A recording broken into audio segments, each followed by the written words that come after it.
It's exciting times for Disney fans as it's finally been confirmed who'll be playing all the main parts in the star-studded remake of Disney's animated classic The Lion King when it hits the big screen in 2019. Yippee-ki-yay movie lovers, it's Jan here, and in this video I'm going to run through all the details of the voice cast who'll be playing the much-loved Lion King characters in director Jon Favreau's new take on the 1994 hit movie.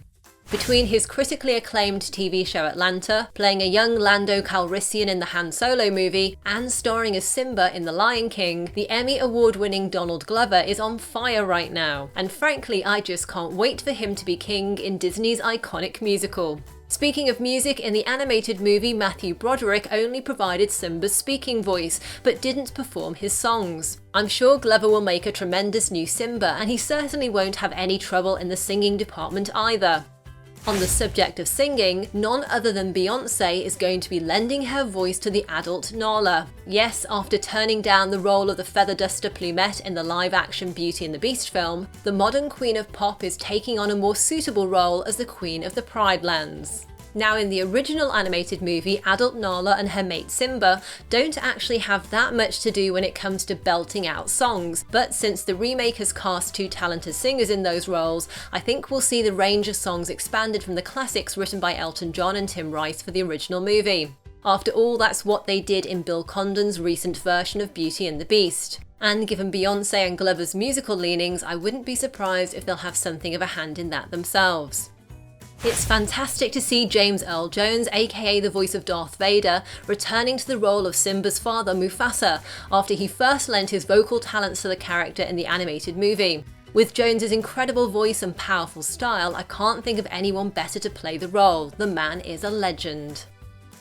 Given that the brilliant British actor Chiwetel Ejiofor has been cast as Scar, I'm assuming that this version of Simba's uncle will be continuing the long Hollywood tradition of villainous characters with English accents, just as Jeremy Irons did back when he voiced the role in the original animation. And if you're wondering where you've seen Ejiofor previously, he gave an Oscar-nominated performance in 12 Years a Slave, and most recently he also starred in Marvel's Doctor Strange. Now I just can't wait to hear his take on Scar. Speaking of British actors, I presume that talk show host John Oliver will be hanging on to his English accent when he takes on the role of Zazu, the same way that Rowan Atkinson did when he lent his voice to the animated character in 1994. The last movies where Oliver did some voice acting were the Smurfs movies, which were pretty terrible, so he's got nowhere to go but up. By the way, interestingly enough, Oliver previously starred in the TV comedy Community alongside the new voice of Simba himself, Donald Glover.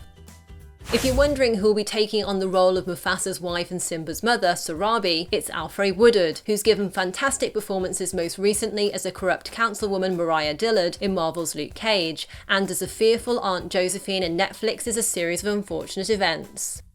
South African actor and playwright John Kani is taking on the role of Rafiki, who teaches Simba some valuable lessons in the film. Like many of the Lion King cast, you'll have seen Kani most recently in the MCU, where he played the Black Panther's father King T'Chaka in Captain America Civil War.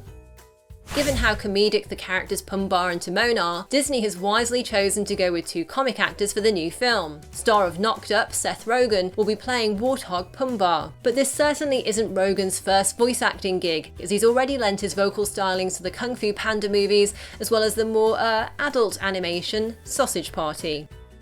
Meanwhile, Billy Eichner, who's best known for his work on the comedy shows Difficult People, Parks and Rec and Billy on the Street, is taking on the role of the wisecracking meerkat Timon, first brought to life by Nathan Lane back in 1994. I've got to say I'm kind of interested to see what Seth Rogen and Billy Eichner's version of Hakuna Matata will be like. There are loads of Marvel connections between the actors in this movie, and Florence Kasumba is no exception. In The Lion King, she'll be playing the hyena Shenzi, who was originally voiced by Whoopi Goldberg. But if you've watched Captain America Civil War, then you'll have seen Kasumba face off with Black Widow as one of Black Panther's elite female bodyguards, the Dora Milaje, and she'll be back in that role in 2018 in the Black Panther solo movie. Comic actors Keegan-Michael Key and Eric Andre, best known for their respective TV series Key and Peele and The Eric Andre Show, complete the movie's trio of hyena characters. In the animated movie, the other two hyenas were known as Banzai and Ed, but their names have been given a makeover for the new film, with Key and Andre's characters being called Kamari and Azizi. Voicing the young Simba and Nala are relative newcomers JD McCrary, who has a handful of TV credits to his name, and Shahadi Wright Joseph, who appeared in the TV musical Hairspray Live. I'm sure Disney will have done as good a job casting these important roles as they did with other recent films such as Moana, and I've got my fingers crossed that being part of the Lion King cast brings great things for these two new young actors. Now, who's your favourite character from The Lion King, and how excited are you about the new cast? I'd love to hear your thoughts in the comments below. If you enjoyed this, hit that subscribe button and turn on your notifications for loads more videos about Disney and animated movies. Also, you can check out the links below for other videos you might like. Thanks for watching and see you next time, yippee-ki-yay movie lovers!